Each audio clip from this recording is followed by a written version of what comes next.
हम को हार्दिक हार्दिक जोहार करते हैं और हम उनको तहे दिल से आभार करते हैं हमारे अजय भैया की जो इस कार्यक्रम को सफल बनाने में हम लोगों को बहुत ज्यादा सहयोग किए और आदिवासियों को आगे लाने में उन्होंने जो योगदान दिया उनको मैं अपने तरफ से और पूरे माता बहनों से सब तरफ से हार्दिक अभिनंदन और हार्दिक जोहार करते हैं। मैं सभी आदिवासी माता बहनों से और सभी को ये कहना चाहते हैं कि अभी जिस तरह का मूवमेंट झारखंड में कभी नहीं हुआ था, आज हमारे देश आजाद हुए 76 साल हो गए, लेकिन इस तरह का मूवमेंट झारखंड में कभी देखने को नहीं मिला। हमारा झारखंड अलग हुए 25 साल होने को चला।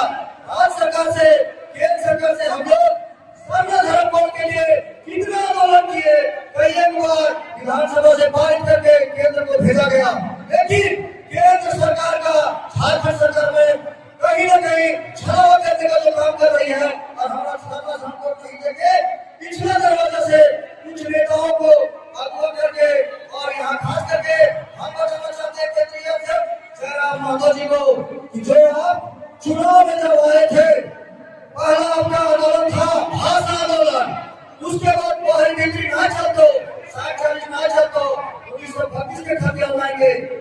एक भी काम अभी तक विधायक बनने के बाद नहीं किए। उन्होंने चैलेंज किए थे कि हम विधानसभा में आपको लगा के भेजिए, जिता के भेजिए, हम 32 के खतियान लागू करके दिखाएंगे। हम उनको ये चैलेंज करते हैं कि आज आपका 32 के खतियान कहाँ चल गया विधायक जी, और आप जो ये स्थिरता फैलाने का झारखंड में अराजकता फैलाने का जो काम कर रहे हैं, कहीं न कहीं इन्हीं का समर्थन कर रहे हैं और हमारा आदिवासी समाज इसका पुरजोर विरोध करता है। हम बताना चाहते हैं पूर्वी नेताओं को कि अगर आपको इतना ही पूर्वी भाइयों से प्यार था तो चुनाव से पहले 24 का चुनाव में आपके मन से एक जोर नहीं कहे थे कि हमको आदिवासी का ही वोट नहीं चाहिए, यानी पूर्वी वोट चाहिए। अब आदिवासी वोट देंगे, विधायक बनेंगे और अभी आप पूर्वियों को आदिवासी बनाने का बात कर रहे हैं। जब पूर्वी लोग को संविधान के तहत ओबीसी का आरक्षण मिला हुआ है, उसमें लोगों को संतुष्टि नहीं है, विजन है, क्योंकि उन लोगों को झारखंड में कुर्सी पे काबिज होने का और सत्ता पे बने रहने का लालच है और इसी के लिए ये लोग आदिवासी और पूर्वी को लड़ाने का काम कर रहे हैं। हम लोग आदिवासी भाई बहन भाई बंधु कभी इस चीज को माफ नहीं करेंगे, क्योंकि हम लोग सिद्धू कानून, चांद भैरव और बिरसा भगवान का वंशज है। उन लोग को ये पता होना चाहिए कि आदिवासी भाई बहन जब हमारा बिरसा भगवान जब अंग्रेज के सामने नहीं घुटना देंगे, ये आदिवासियों का क्या औकात है जो हमारा आरक्षण को दे सकते हैं। आज आप देखे होंगे 2-4 दिन पूर्व सिल्ली में हम लोग एक कार्यक्रम किए थे। हमारे संसद महोदय प्रकाश चौधरी जी डायरेक्ट कहते हैं कि नहीं, हम किसी भी हाल में आदिवासी का दर्जा लेके रहेंगे। हम आपको महोदय बता देना चाहते हैं कि आप संविधान के आधार पर जाइए, आपका कहने से संविधान नहीं चलेगा। संविधान अम्बेडकर साहब के लिखे हुए संविधानों के आधार पर चलेगा। आप लोगों को मनगढ़ंत कहानी और संविधान के तहत भारत नहीं चलेगा।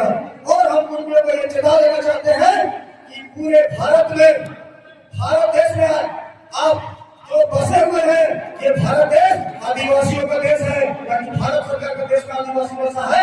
ये हम भारत सरकार को भी चेता देना चाहते हैं कि अगर आप थोड़ा सा भी गलती किए और इन लोगों को एसटी में शामिल करने का प्रयास किए जन सलाह के दबाव में, तो आदिवासी लोग पूरे झारखंड में, पूरे भारत का चक्का जाम कर देंगे और पूरे झारखंड से एक भी खनिज संपदा हम बाहर नहीं जाने देंगे।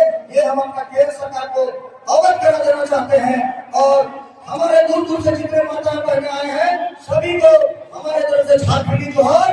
और आप लोग इसी तरह से बढ़ चढ़ के हिस्सा लें। हम आपका मांडव विधानसभा से हमारे जो बहुत साथी हैं, हमारे सेवालाल भैया जी, आज उनको भी हम बहुत बहुत धन्यवाद देते हैं, क्योंकि यहाँ तक लाने में उनका बहुत बड़ा योगदान था। जय झारखंड, जय आदिवासी। आदिवासी एकता जिंदाबाद। जो हमसे टकराएगा चूर चूर हो जाएगा, दूर दूर हो जाएगा। इसलिए उनको चाहिए और हमारे तरफ से कोई भूल होगी हम अपना आभार से क्षमा मांगते हैं। झारखंडी जोहार, नमस्कार, धन्यवाद।